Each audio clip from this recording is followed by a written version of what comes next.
Hello everyone and welcome back to Sun and Fun 52, Red, White, and Blue 52. I'm Ben Coleman, your anchor host here at the Florida Aviation Network, project of the National Aviation Safety Foundation, coming to you live and in the clear from the Central Florida Aerospace Academy. And that is across the street from an outfit that if you haven't been there, you need to go. And we happen to have a guy here that knows a little bit about it. I'm going to let him develop it because he does it so eloquently and so well. Rather than let me butcher it up, let me introduce you to Eric Crump. Hey, man. I can at least spell ACE. You can spell ACE. Yeah, they taught us the alphabet in Alabama, which was nice. I know it's great to be here. I was just telling the folks in the green room, it is an honor to consistently be the first guest at Sun and Fun. I get my email from OB every year, and I'm like, I have not been kicked off the Florida Aviation Network yet. I don't know what I have to do to get kicked off, but we love to get you here early and fresh. Look at that. Yeah, well, you get Gene on Sunday, and Gene is like, you get Gene at the end, and you get me at the beginning, which I don't know if that's fair, but it's great to be back here. It is absolutely awesome to do what we do every year. If you're watching this for the first time and you don't know about what Sun and Fun is and its purpose, in addition to being a really cool air show, commonly called Spring Break for pilots, and a great opportunity to reconnect with all of your aviation friends and family members, Sun and Fun at its heart is a fundraiser. And all of the net proceeds from Sun and Fun flow back into our parent company, the Aerospace Center for Excellence. And this 6 days of the year is about 50% of our operational revenue for the entire year. So it's a very important week for us, not just because it's fun. Obviously, we want to stay safe, but it also is a huge catalyst in our ability to provide aviation, education, nonprofit work over the next 51 weeks. Well, Eric, you guys do a wonderful job at it, and like I was just talking to you earlier, it's fun to watch this develop, because I've seen this since back the building that we're in right now, wasn't here. Right. and I was here in the groundbreaking. Yeah. And it's, and again, you mentioned funding, and you got to be funded, and we do this partly because, yes, it's fun, but what you're doing for the kids is remarkable. And if we don't plant that seed now, right, we just finished going around the moon, yeah. And that involves a lot of planning, a lot of material maintenance, a lot of everything involved with aviation and aerospace, and that's why that's a generational thing, though, right? Sure So, like, I grew up in the shuttle era and was fascinated with the idea of space, and everybody wanted to be an astronaut when they grew up. Then, when my daughters were born, we didn't really do anything with space. There wasn't really anything until SpaceX came along, and then now my son, who's 6, is going to learn about the moon again. And it's such a wild, sort of ebb and flow, the way that technology and the way that focus works for people. Our goal is to get kids in as early as possible, plant the seed as early as possible. And you can plant all the seed in the world you want, but if it's not watered, it's not going to grow. And so it's constant feedback, follow through programming throughout the year. In addition to this 6 days, we're going to directly serve over 30,000 kids in the next 51 weeks through field trips, outreach programming, story time every week. From our little bitty kids, literally from the cradle to the cockpit or their career, whatever it is. And it's creating the environment, because, like I said, you got to have a seed, you got to have water, you got to have the right soil, the right nutrients, and the environment. You got to have it. And I think you guys are pretty well homing in the Polk County public school system. They're lockstep with you. Fred Hyde, do you talk with Fred much? Yeah, Fred's a great dude. I think Fred probably looks at his phone when he sees it's me calling or texting. He's like, No, Fred's a great guy and a great collaborator. Education is tough, very bureaucratic, very mired in regulation and rule. Obviously, we're dealing with kids and that sort of thing. But Fred is a very community-focused superintendent, very involved, very participatory. The entire workforce education department for the school system sits on the advisory board for this school, the CFAA campus in Winter Haven. Travis Technical College has an adult A&P program just next door to us where we're sitting right now. So they're very involved, not just in what happens in their physical school buildings, but also what's going on, like you said, across the street. Very involved here this week as well. Aerospace Center for Excellence. ACE, that has come about by plan. I watched those plans develop, and initially it was so hard to, what is this place? Right. Aerospace, what is it? It's a natural, because now it is an established foundation. And I like, how many folks are trying to duplicate what you guys do here across the country? Well, we have a really interesting ecosystem here, and I think a lot of people do tour. We get people from all over the country and groups. We had a group from Poland in here last year. So we get people from all over the world, really, and they always ask something along the lines of, how did you do this? And I'm very quick to say, well, we didn't, like the royal we, right? ACE couldn't have done this on its own. Polk County Public Schools couldn't have done this on its own. This takes a group, the airports, you've got to have support from the federal level, the state level, the local level, as well as, people who are not only going to say, okay, yes, you can do it, but people who are going to stick with it, follow through, and push and make it get done. So we have a very unique get to yes culture here, particularly around aviation. In Polk County, our Central Florida Development Council has several different industry clusters they consider to be primary growth clusters, and aviation is one of them. So there's a lot of focus here from the county. But however, we're happy to share. Like I said, we get groups in here all the time. They want to tour the school, they want to look at the museum, see kind of how it all works together. We have a great relationship with the folks who put on the Oregon Air Show. They're doing the same thing. They actually just built the first of their educational facilities over there. Colorado Springs, we work with groups in Pennsylvania. It's not a secret. What we do here, all of it together, is unique. There isn't anything that's this entire pipeline from cradle to career, but we'd like for there to be more of them, because we definitely see that it works. It does work, and as far as the leader of the band, I understand that Mr. Conrad is somewhere in the background of all of this happening. Somewhere. Sometimes in the foreground. No, Gene, so I've known Gene for a long time. Gene was, in my previous life, Gene was part of the reason why the Polk State College Aerospace Program moved from Winter Haven to Lakeland, because Gene is a very get to yes, let's do great things kind of person. And so Gene used to be my landlord, and then when he took this role and knew that he was coming to ACE and Sun and Fun, he called me and said, hey, I want you to come over and take care of the education stuff. And honestly, it was a fairly easy sell, because Gene is very good at what Gene does. And Gene is also really great at surrounding himself with people that are experts in their own area. Like, nobody puts on a better air show than Dennis Dunbar.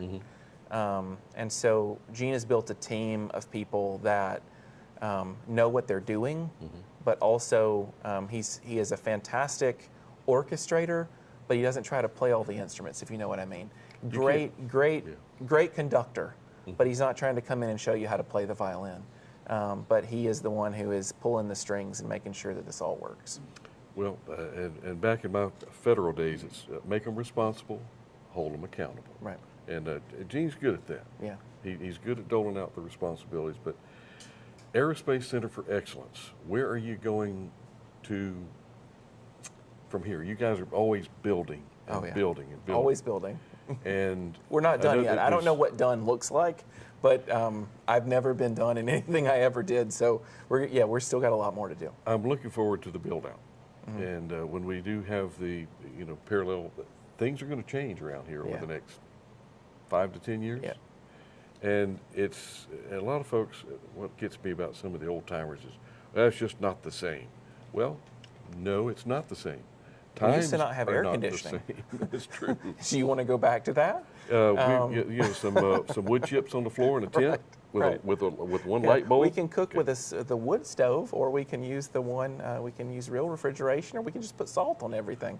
Yeah. So I think there's always some stigma with progress because of an emotional attachment to what was, and I can understand that. I'm old enough now to miss things. In my 20s, I was like, what are y'all complaining about? However, in my 40s, I've started to miss some things already, so I do understand in some way where that mentality comes from. At the end of the day, though, when the purpose of the progress and the result of the progress is clearly defined and observable growth and maturing and success of young people, I find it hard to argue with that. That's not one I can really. You can't argue. Yeah, I mean, really you're right. So, I mean, progress is hard, though. Yeah. I mean, we didn't get to the moon the first time because it was easy. I believe JFK actually said something along those lines. We're pursuing it because it's hard, and progress is hard, but it's worth it, especially when you're trying to help kids. Well, and again, you have provided the environment. Now we got to keep it going. Yeah. And that does take funding. Yep. And folks that are concerned about where that money is going, just walk around, and it doesn't happen. The volunteers. Without the volunteerism, that spirit here, we wouldn't be here. All of our volunteers. ACE and Sun and Fun is just over 40 employees, so there's absolutely no way that 40 people put on 800 acres and 210,000 worth of people. It's just not possible. So, you're talking about 3,500 plus volunteers like you guys, who are here doing what you're doing. Without you guys doing this, it's not possible. We would never be able to afford or pay for this workforce.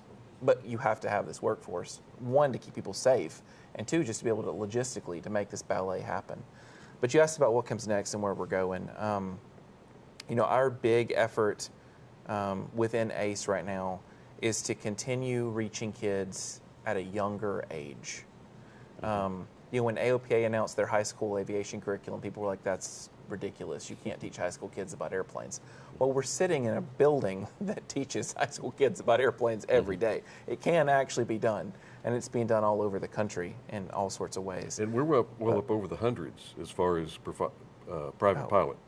Yeah, here, yes, from this program. So that's just from his actually, number 200 passed their check ride Sunday afternoon. Wow. So it was really awesome to hit that milestone right before the show. And make sure you ask Gene about that on Sunday, because he's very proud of that too. Yeah. But yeah, I mean, to have that kind of success coming out of these programs is huge. But as we continue to look at the future, it's progressing more and more into middle schools. We have our middle school aerospace curriculum, which, when we first started talking about that, people said the same thing that they said about AOPA's curriculum. Like, that's a ridiculous idea. You can't teach middle school kids about airplanes. Well, you can. I took my first flight the day after my 13th birthday, and my life changed after that. So we want to get to kids younger, make sure they're exposed to all the cool things that aviation is. That curriculum right now, is serving over 13,000 kids every day across the United States and in 5 other countries. So yeah, we're very excited about where we're at there and what's coming next in that space.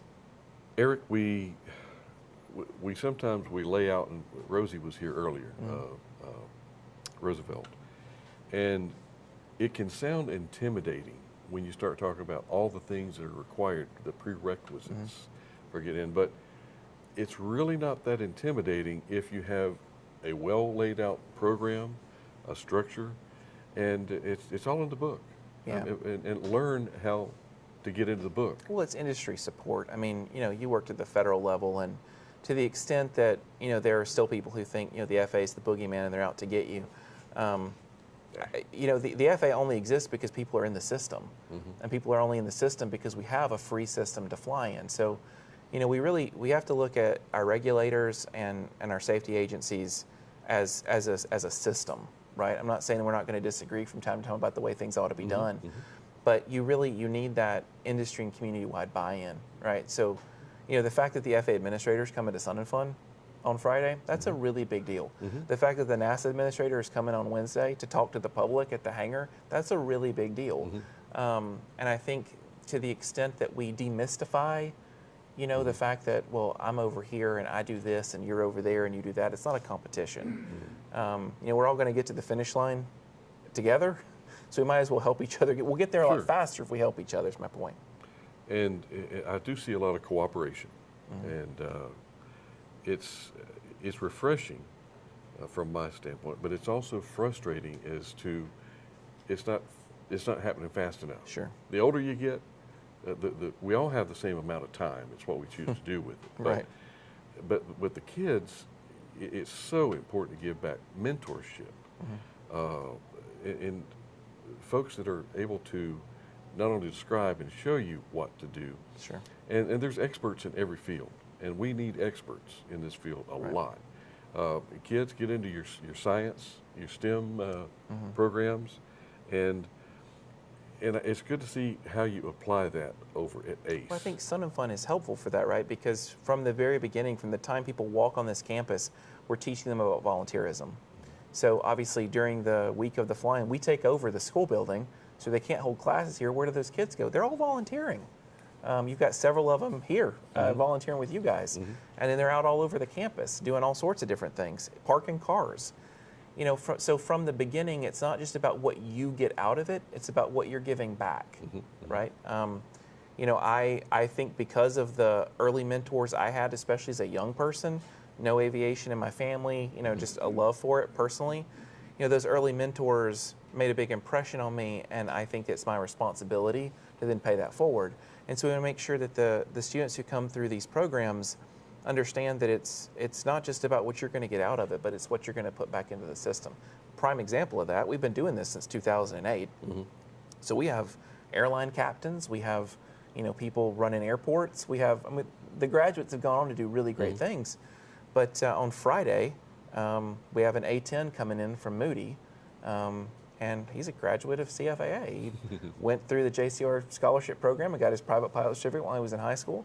He's bringing an A-10 in. Flying around in a tank. Yeah, and then he's going to come to our student alumni social on Friday night and be like, guys, I used to sit in that seat, that same classroom. I used to sit over there. This is what I'm doing now. And I think that stuff is so powerful. I mean, when old guys like us are like, yeah, it's great. You'll have a great career. And they're like, yeah, whatever. But when you hear it from somebody who is much more proximate in age to you, who has some shared experience with you, I think that really resonates. And it's so great that these students leave here with that message ingrained. We don't have to beg them to come back.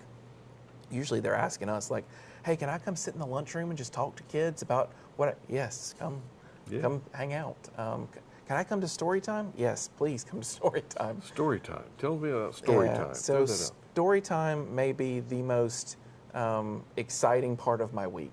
And I tell our staff all the time, if you're having a bad day, just come to the Florida Air Museum at 10 o'clock and watch these little kids get excited about airplanes. And if you're still upset, it's a you problem.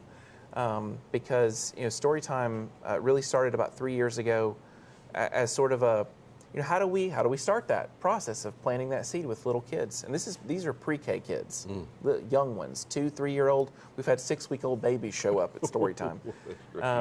But it's a free event, so it's open to everybody.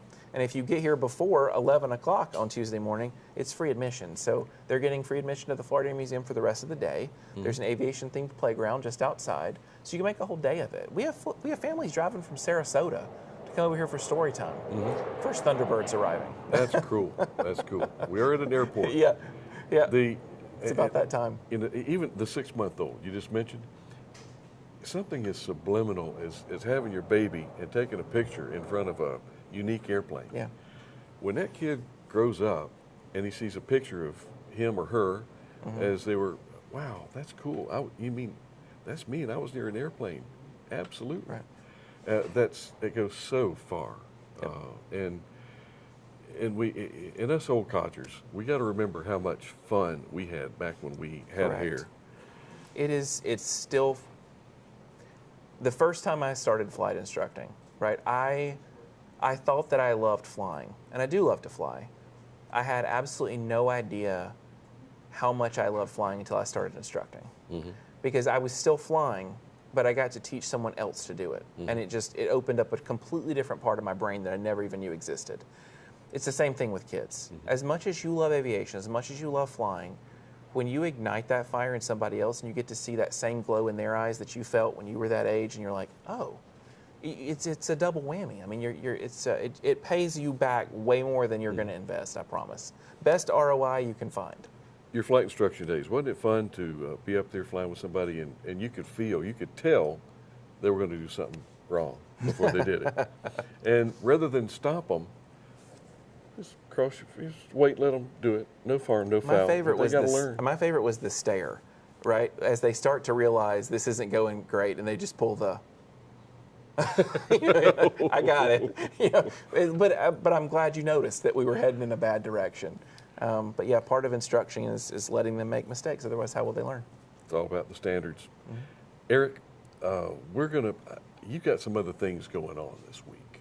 A few, yeah. So what we're going to do is thank you for your starting us off here. Yep. And we want to talk to your boss at the end of the week. But Gene's so hard to get him flustered. I mean, he's at that point, all the air's out of the balloon. Well, I was about to say, I don't think you know Gene as well as I do. And second of all, at Sunday afternoon, I think you can fluster anybody. I think it's just like, we made it. We made it. Let's do it again. Ben. Yeah. Always a pleasure. I'll see you next year, if not before. Let's do it Okay. again. We're going to see you next interview, Ben Coleman, Florida Aviation Network. Get to the field.